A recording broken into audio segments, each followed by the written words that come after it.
ఘనంగా శ్రీ పారిపల్లి అమ్మ పండుగ మహోత్సవం. స్థానిక పెద్ద వీధిలో శ్రీ పారిపల్లి అమ్మవారి పండుగ మహోత్సవం తెల్లవారుజాము నుండి భక్తులు అమ్మవారికి పసుపు కుంకుమలతో ధూప దీపాలతో పూజలు ఘనంగా నిర్వహించి ప్రసాదం వితరణ చేశారు. 83వ ward Telugu Desam party incharge Boddapu Prasad, 82వ ward TDP party incharge Polavarapu Trinath ముఖ్య అతిథులుగా పాల్గొని అమ్మవారికి ప్రత్యేక పూజలు నిర్వహించారు.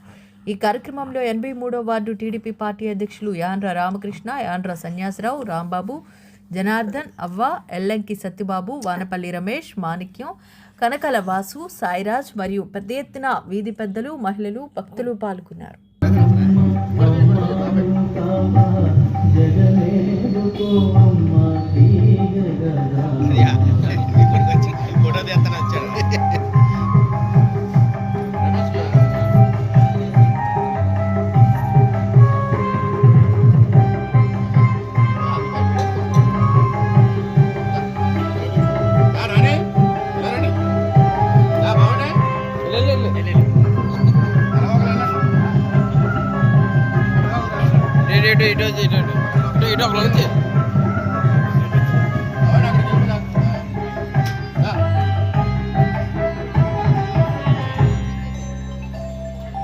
నీరు